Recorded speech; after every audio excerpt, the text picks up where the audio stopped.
So good morning, everyone. Welcome to the University Career Center Virtual Power Hour. Our subject this morning is conducting a virtual job search.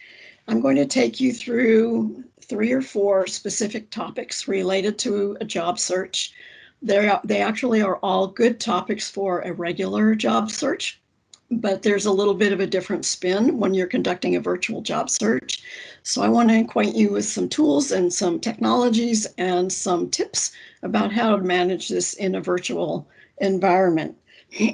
So I'm going to be talking to you first about structure and balance and strategies for your job search. And then we'll be talking a little bit about skills, and then we'll talk about some resources. And along the way, there will be some times where you can ask questions and we'll take your questions. So to begin the presentation, we're going to go to the first slide. And this one is all about structure.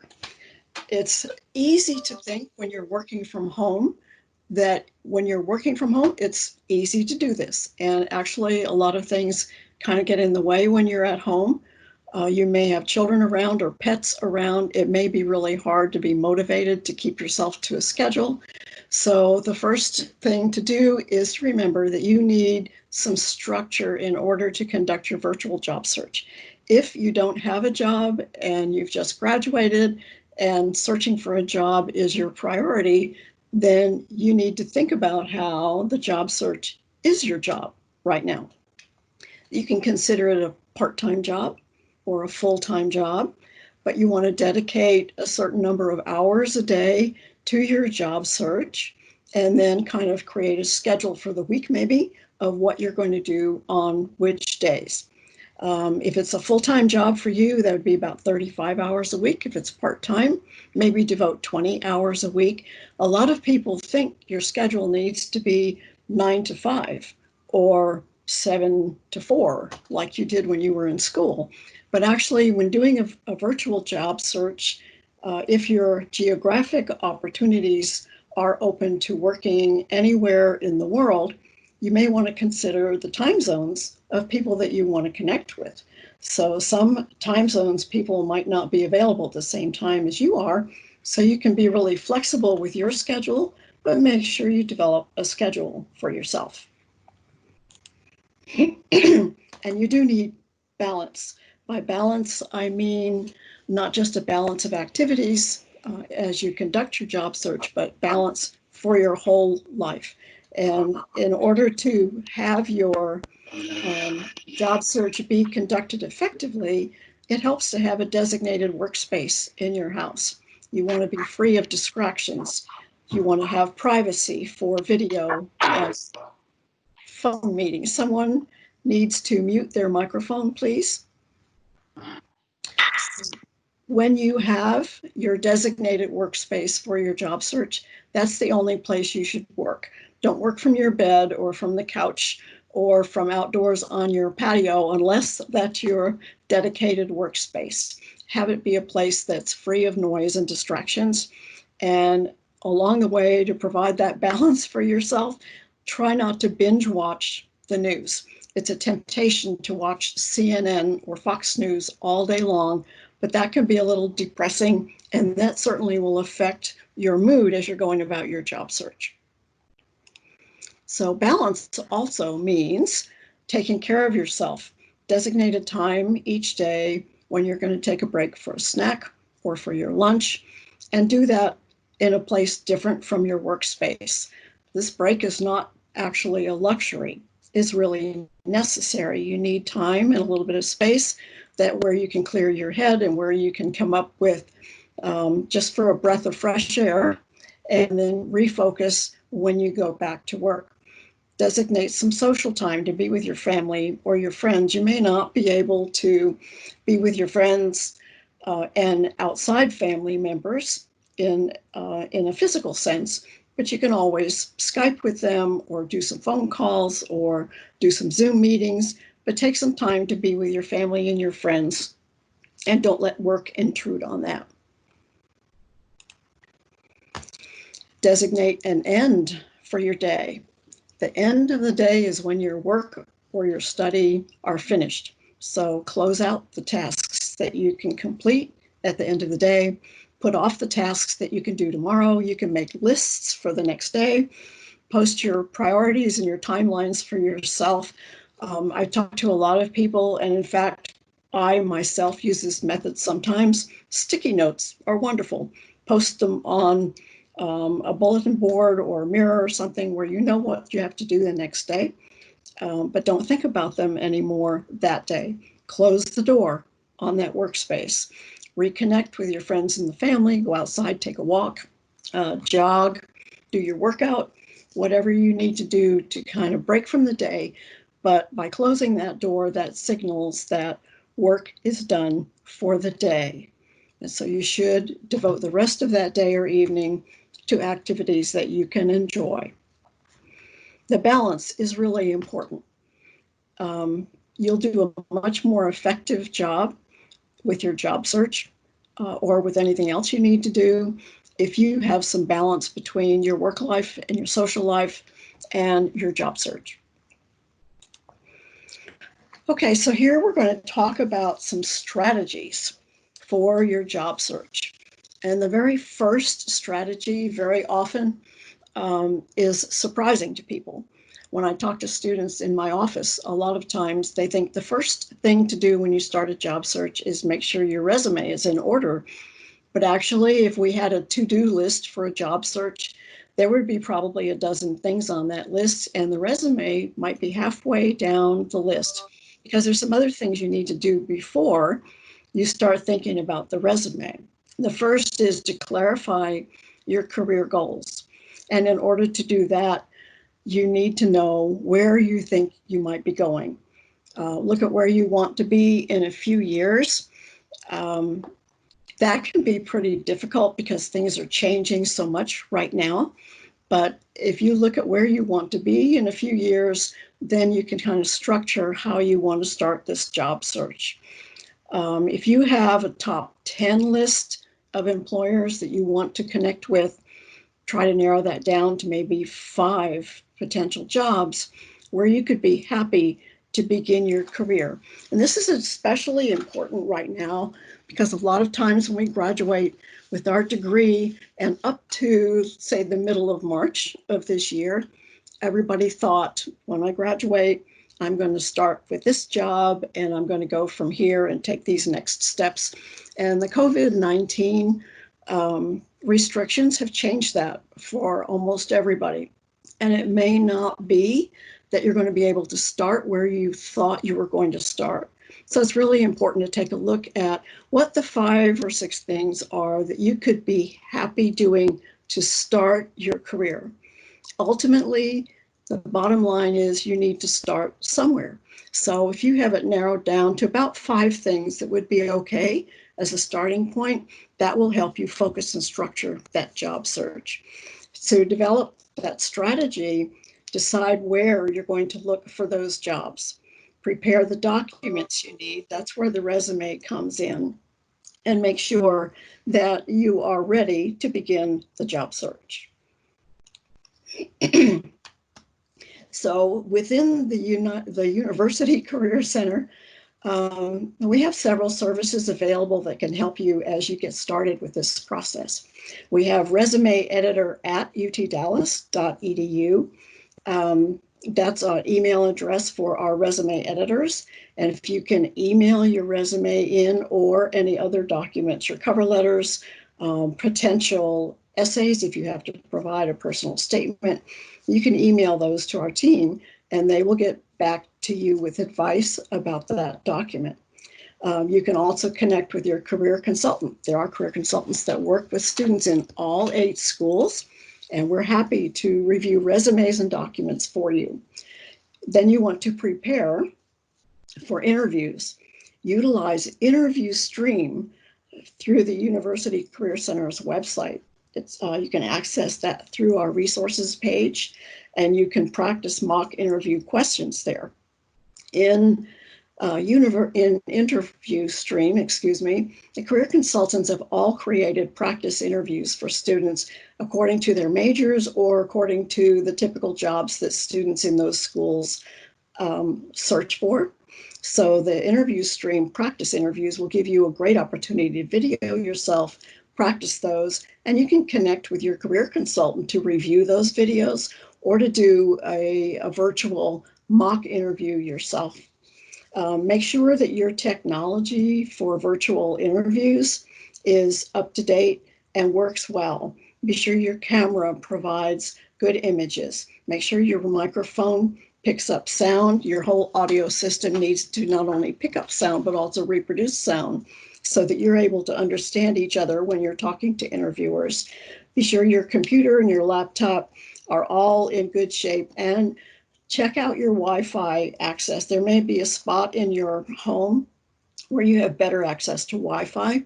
Make sure when you're in those virtual interviews that you and your interviewer are not going to lose that connection. And that brings up a point too about virtual interviews. Before you start that interview, talking to the interviewer, introducing yourself, make sure you and they establish a procedure if you lose connections. And one of you will need to call the other one back, but you don't want to both be calling each other back at the same time. So that's a point to remember. For your virtual job search, there are some personal strategies to employ as well. One of the most important things is to know yourself. Know what your skills and your values are, what your strengths are, what you have to offer the employer, and keep in mind too what your career goals are. There may be different skills and strengths required for one of those jobs that you're looking for. Make sure that you know what those skills are and how you qualify, how you meet those requirements for the jobs that you're looking at.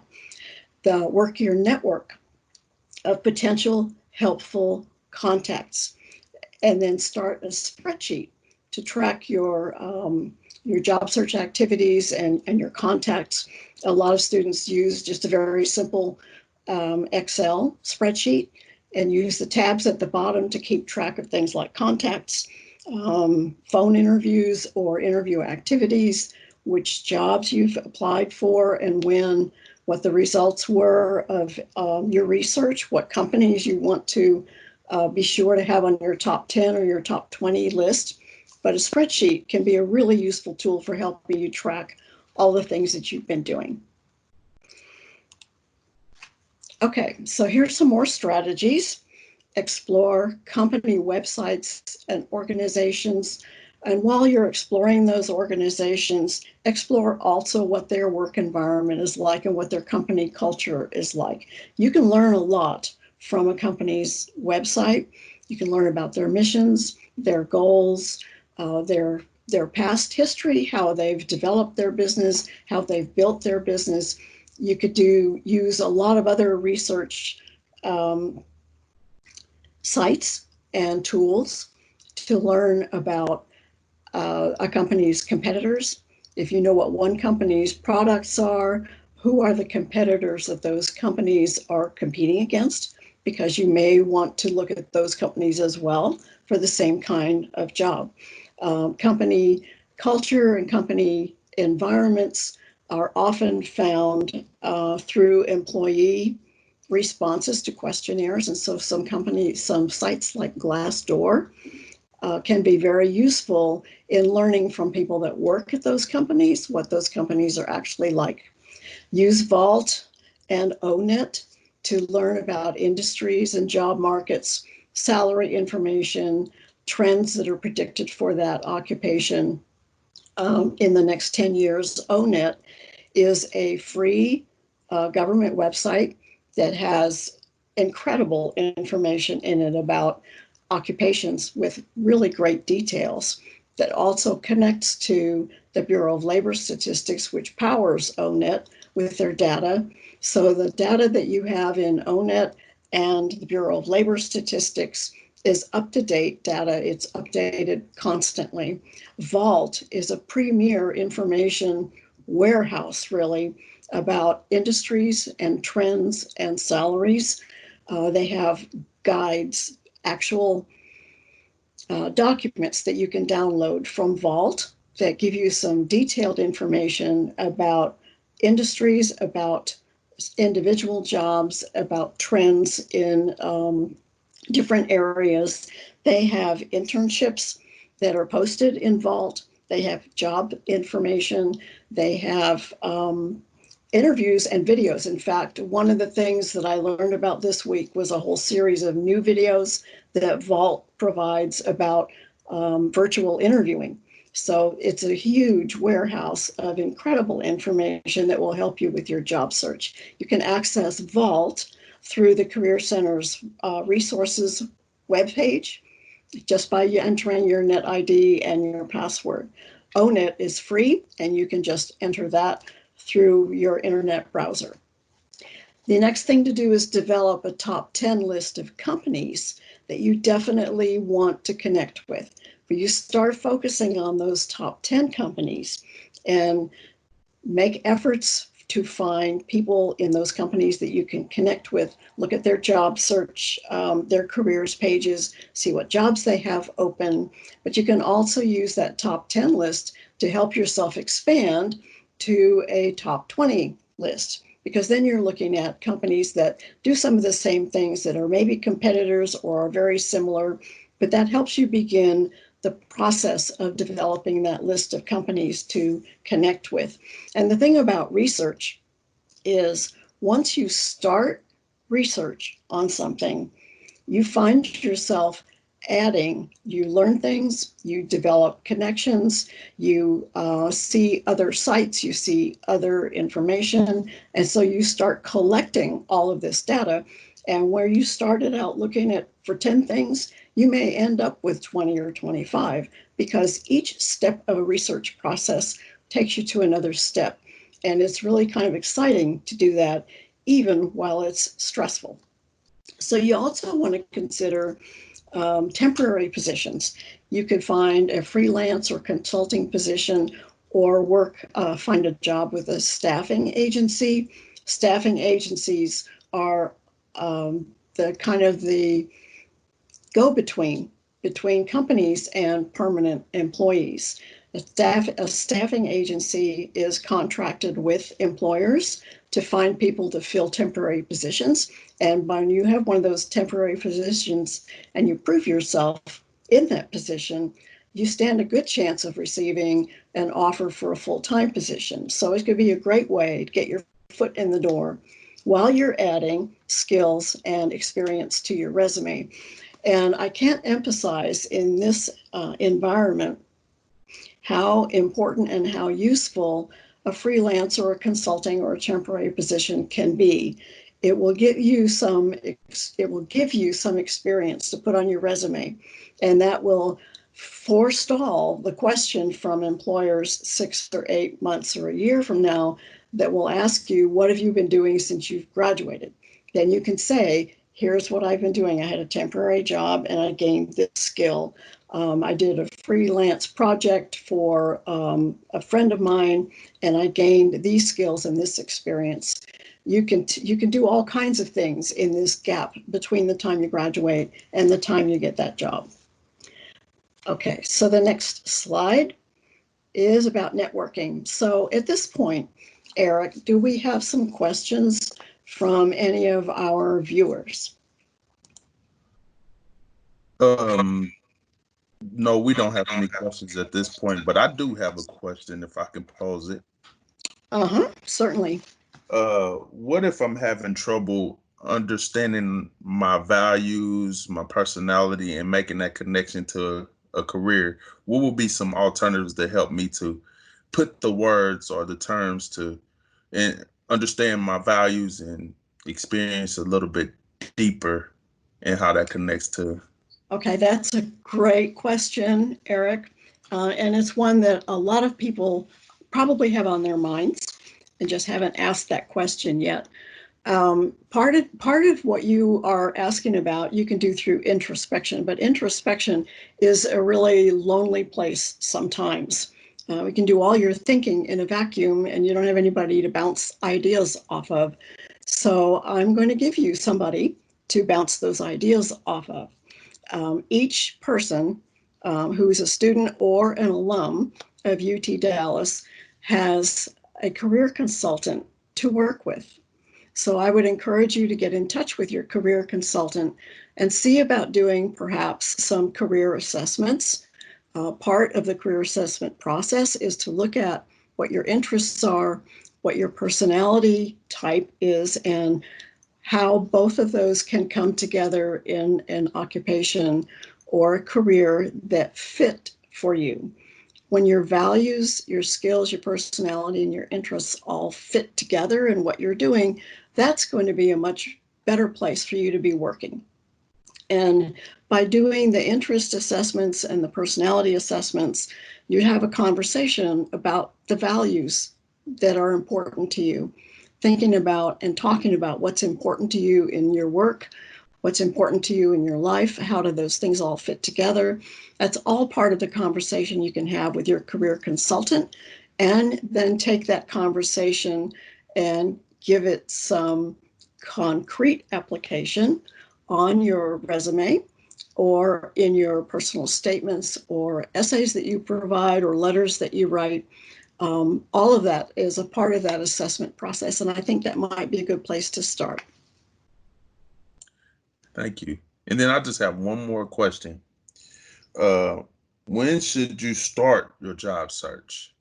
What's the timeline to give you just a good chance of landing a job um, at a projected time that you set out? So what would be a good ideal timeline to start the job search? Ideally, if you're still a student, I would start that job search about a third of the way, at least, through your senior year. If you're graduating in December, say, then you would want to start your job search in March. Many companies have a long vetting process for hiring, and they may not be budget-wise ready to hire anybody until December, but they might be posting those jobs in March or April or May to give themselves time to interview people and find the right candidate. And if you have applied for jobs really early, like in the spring, and you're not available really till December, it depends on the employer and depends on the situation. The interview process will be very useful and helpful to start with, and you'll be making a connection with those employers. So that can be useful in terms of networking later on.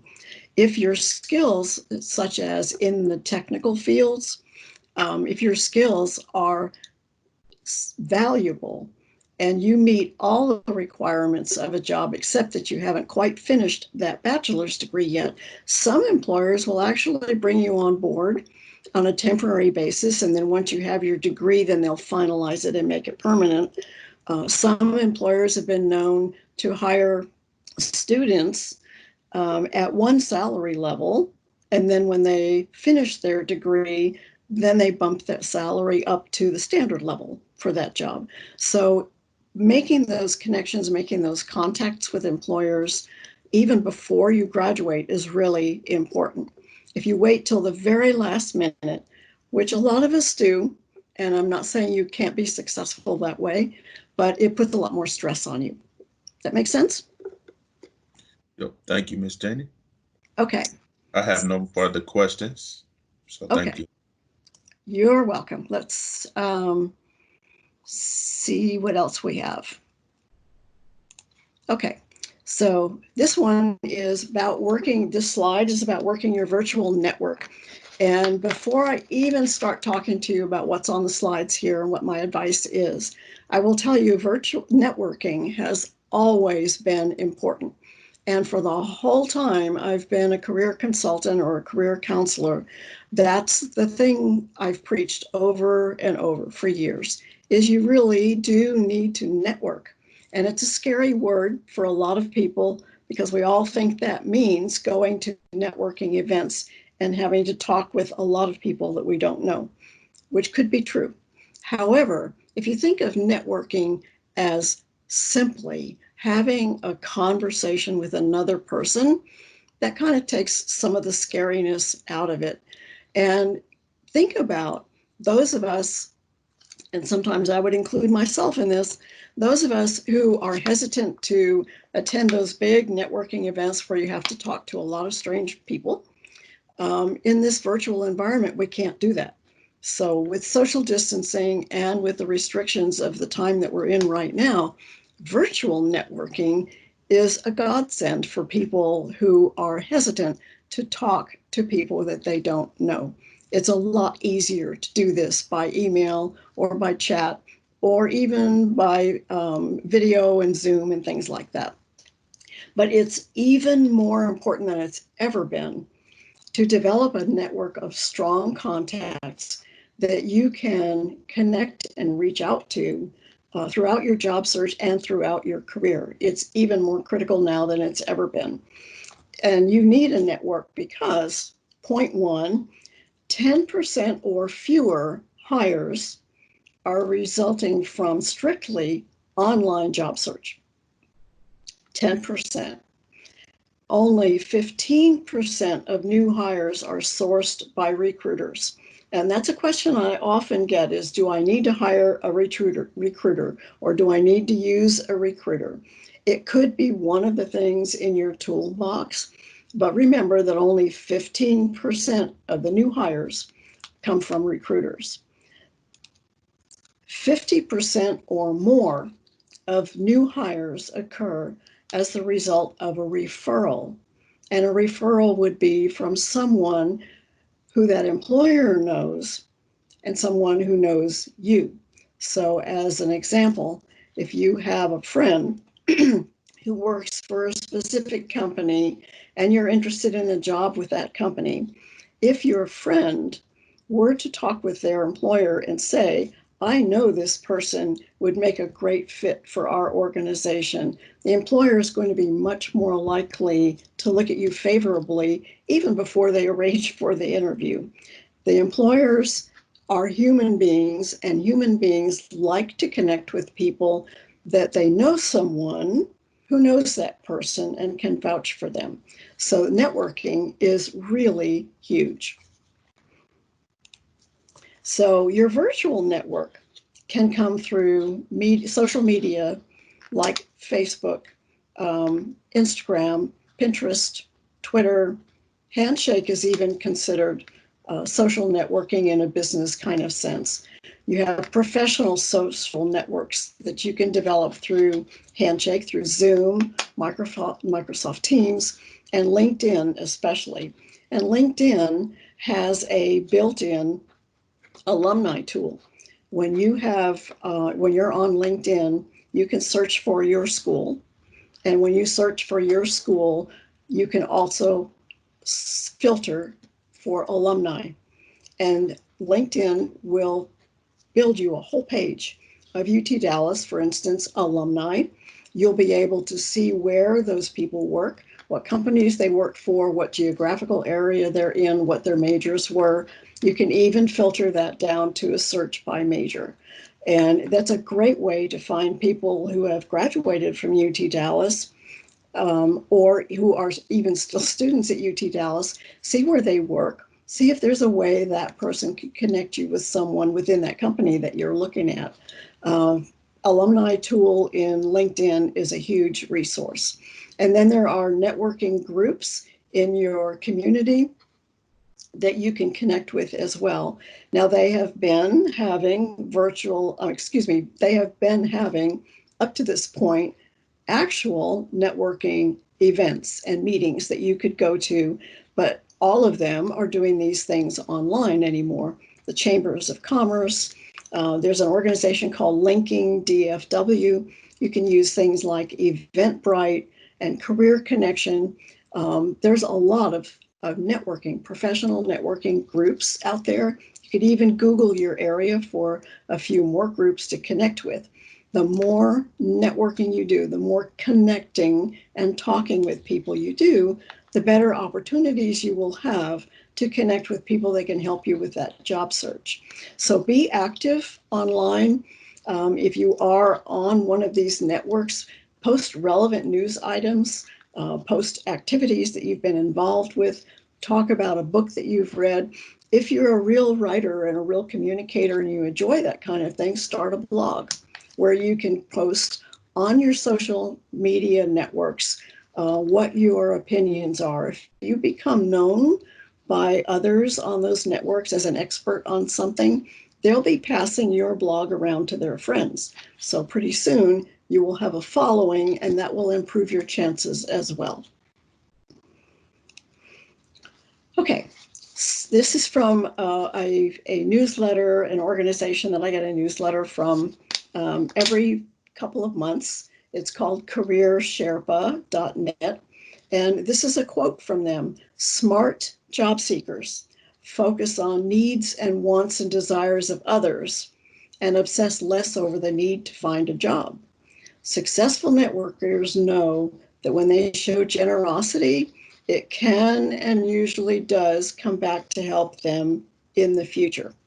And what that's referring to is that networking is not just about connecting with people to ask, who do you know that I need to connect with?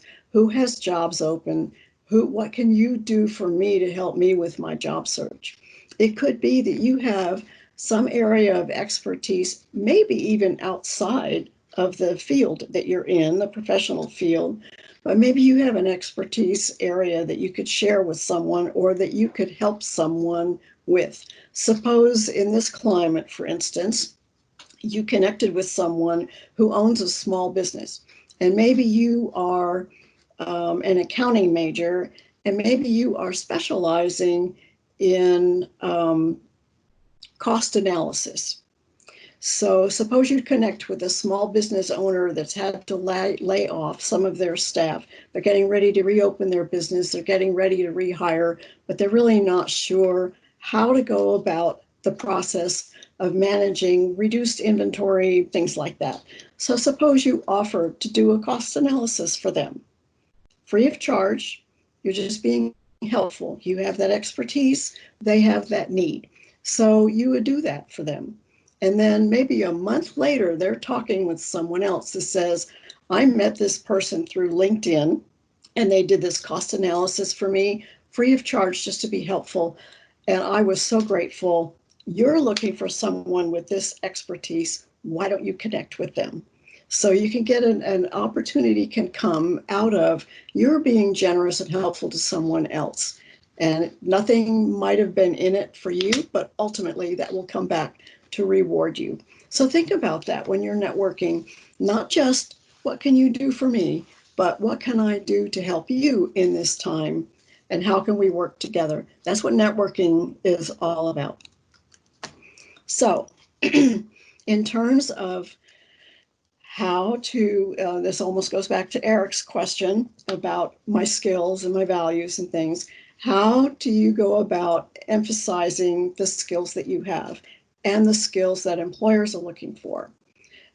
These are critical, what we call soft skills on this slide: problem solving, critical thinking, flexibility, creativity, attention to detail. You can add things now like adaptability. Every one of you that's listening to this has had to adapt somehow in this last 3 to 4 months and change things that you were doing, adapt them, retool, rebuild, and rethink. Adaptability absolutely is a critical soft skill. And you can add video conferencing to your list of skills because all of you have learned how to do that as well. The soft skills are things you learn everywhere you go, and you can carry those skills with you everywhere you go. Those are things that employers need when they're looking at people to hire. Then there's also technical skills, of course. And part of the thinking on this slide is addressing what I said a few minutes ago. If there's a gap between jobs, or there's a gap between graduating and being able to start a job, you want to fill that gap with activities that are going to help you in your career. So if you have technical skills, but you need to upgrade them, you've been looking at job descriptions and you maybe see something in those job descriptions as a skill, a technical skill that you don't have. You may find ways to learn that skill while you're doing your job search. so that eventually you can say you have that skill.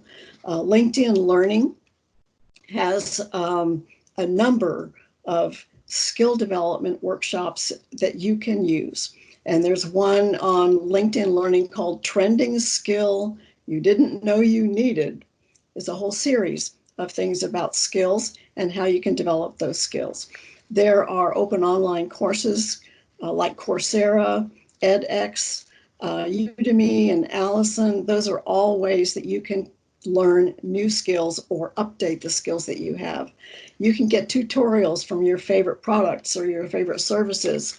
And goodness, there's YouTube is one of the most incredible free training areas you can find. Anybody that knows anything about anything has a YouTube video on how to do that.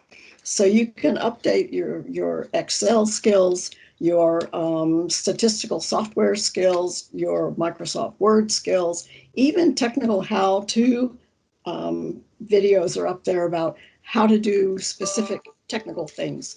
You can find almost any training you need online. And the next slide is actually a whole list. If you want to do a screenshot of this and the next slide, that would be fine with me. But there's a little bit of a description of all these different kinds of online learning resources that can be out there. Some of them do charge for some of their courses. Some of them do not. Some of them are free. Some are sponsored by universities, but the beauty of them is that they are all online and you have a computer. So you could take advantage of some of these sites. And the next one is about job search resources. The virtual job search is different in a way, but it's still this applies for any kind of job search. Even if you can go to places for your interviews, you still need some online resources to get that process started. Handshake, of course, is primary for UT Dallas students and alumni because employers who recruit our students are posting those positions in Handshake. You just log in with your NetID and your password. All of you already have a Handshake account. LinkedIn has a feature called Who's Hiring Right Now. Indeed.com pulls job opportunities from company websites. So you can use you can use Indeed.com actually as a research tool. Let's say that you're looking for a job as an accountant. And so you use Indeed.com to search for entry-level accounting positions. And you will see a list of companies that have job postings, and you can read those job postings. But when you're thinking accounting, most people think accounting as big accounting firms. And maybe you want to work for an accounting firm. But you will also see job postings for accountant that's needed by a small business or by a law firm or by a real estate agent. And then you realize I can work for a real estate company, or I can work for a retail company or a small business. I don't have to do accounting just in an accounting firm. So the research tool that you see with Indeed is helping you see what other types of opportunities and employers are out there. There's American Association for Employment and Education, which focuses on helping people find teaching positions. Upwork is looking for specialized talent. Flex Jobs focuses on work from home and remote jobs. There's Job Finder, Gigster, and TopTal are looking for freelance specialized talent opportunities. Balance Careers, actually on that site is a list of even more job boards. So there are all of these resources out there that you can use for looking for your jobs in that virtual environment. And then there are specialty job boards. DICE specializes in technical jobs. USA Jobs specializes in government jobs. Higher Ed, of course, focuses on all kinds of higher ed jobs. for everything from faculty and professor down to educational administration. And Idealist focuses on companies and jobs and employment opportunities in the nonprofit sector. So there are lots of specialty or niche job boards out there, depends on your industry. And as you explore what you want to do within your field, you can explore those specialized job boards. So I think that is almost it for our presentation. I do have, this is not hyperlinked. If I sent anybody this PowerPoint, this is not hyperlinked, but you can Google this. Tips for your job search during coronavirus is an excellent resource that is on the Wall Street Journal website. And it has several different segments to this about how to approach different things that the coronavirus pandemic has affected. I looked at some of the videos and read some of the articles and found this to be a really great resource. So overall, what I want to do is encourage you to stay connected with the University Career Center. We have virtual office hours from 2 to 3 on Monday through Friday, and we have a virtual resume lab from 10 to 11, Monday through Friday. You can email us questions. You can connect with your career consultants, request an appointment through Handshake. We are all here to help you through this time, to encourage you, to help you find new resources, to help you look at your skills and your values and your interests and your personality, help you pull all of this together so you can have a successful job search. It does take a lot of work to do this, but the work put in on the front end as you prepare and strategize for your job search will ultimately pay off. And we are here to help you through this. So do we have any other questions?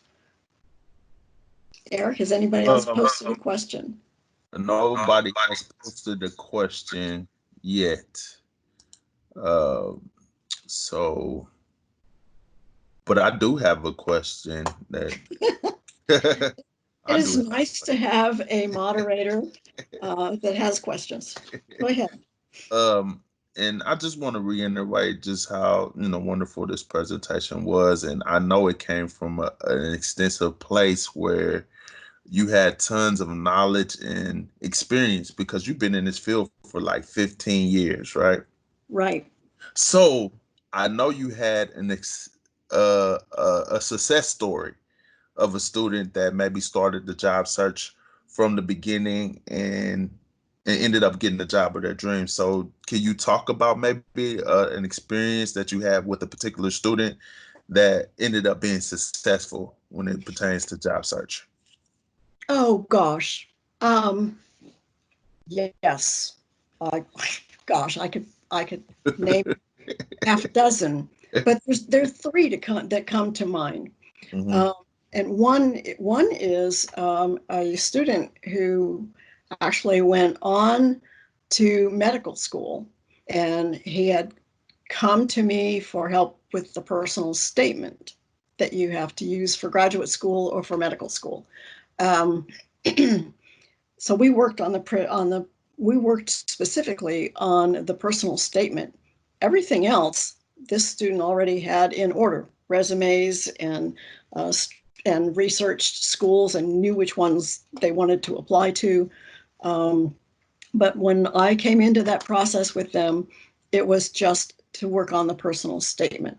And not only did the student get into the program they wanted, um, it was a real, where the success of that one comes in, if you want to talk about networking, where the success of this particular experience came in was this student was able to get into medical school, was accepted to 5 or 6 medical schools on the first round. But this student had some friends who had been and were currently in their third round of applying to medical schools and weren't getting in. And this student knew that those friends had what it takes to become a successful doctor and do medical school. And so he coached them on their personal statements, taking to them the tips that I had given him. And what was phenomenal was getting the email from this student that said that his friend had finally gotten into medical school on this third round and that the personal statement made the difference. So that's a good example of connecting with your career consultant to have those documents reviewed. Another success story was a student that I worked with for 3 years through several, like 3 or 4 different internships and their job search. We strategized, we did resume reviews, we did all of those things that we talked about here. And getting the email from that student that says, I got the job I wanted with the company that I wanted the most. I just wanted to let you know. It's always nice to hear those things. And I want to tell you a networking story. It was not a student that I worked with, but it was one that talked with me when we were out walking on campus one day. This student had was getting ready to graduate with his bachelor's degree in computer science and had always wanted to work for Texas Instruments and had applied for several positions already, had applied for an internship with Texas Instruments and was not selected. Was getting a little bit anxious about the job search and was getting ready to graduate like in another month and was walking through the grocery store to get dog food one night after class. And it was the Tom Thumb up near campus. And when he checked out the dog food, the cashier asked him, what are you doing out so late? This is 11 o'clock at night because he just got finished with class. And he says, well, I've just finished with my class at UT Dallas. And if I don't go home with dog food, my dog will never speak to me again.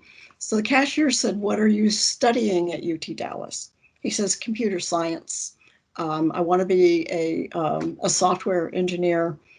And then he just threw out there, I've always wanted to work at Texas Instruments, but I'm not having much luck there. But I'm going to keep trying. And the cashier looked at him and said, my husband works at Texas Instruments. So just by talking to the cashier at the grocery store, that's what networking is. Talk to everybody about what you need, what you want, what your plans and your goals are. Just by talking to that cashier, he came away from Tom Thumb with the name of a connection at Texas Instruments. That person was in a totally different department than my student wanted to be in, but that person knew somebody in the department my student wanted to be in. So just from that casual conversation came an opportunity to do an informational interview with someone in the department where he wanted to work. And long story short, 6 weeks later, he had a job at Texas Instruments. So those kinds of conversations can lead to astounding success sometimes. But if you're not willing to get out there and talk to people, you might miss out on some of those opportunities. That's how networking is so important. I absolutely love this story. Wow. It's just how things happen so organically. And just whenever you are putting yourself out there and just letting people know, what you're interested in, what you do, it just people genuinely want to help you. You know what I'm saying? So that's a great story, Janie. I do have a question from Alexandria Bell Okay. that I want to submit to you. She asked, do you have any tips for those of us who might have to submit a portfolio along with our resume and other documents during a job search? Oh, wow. Portfolio. So that tells me that we may be talking about something having to do with maybe art and technology Mm, or with computer science, with software engineering, software development, website development. So we get into all kinds of areas where you might be asked about a portfolio. It's really important that you have your own site online so that your portfolio is loaded up there and you include that site on your the URL for your site, include that on your resume. When you are in an actual interview, you can always refer to that website and maybe even browse it together with the interviewer if they want to do that. If you have to present paper copies of things, well, it would probably not be paper anymore. It's all going to be digital. So have some samples of your work available that you can submit in a document. Be sure to have that website where your best work is uploaded. Connect with your career consultant. We have some resources with some specific steps to guide you through how to set up a portfolio and how to highlight your work.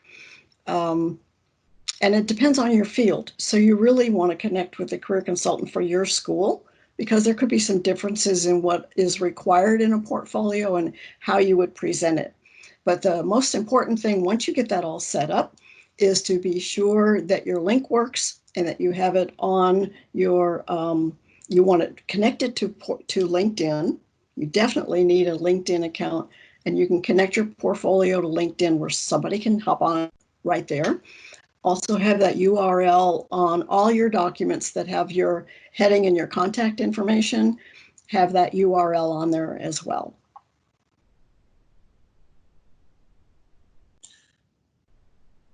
Great. Any other questions?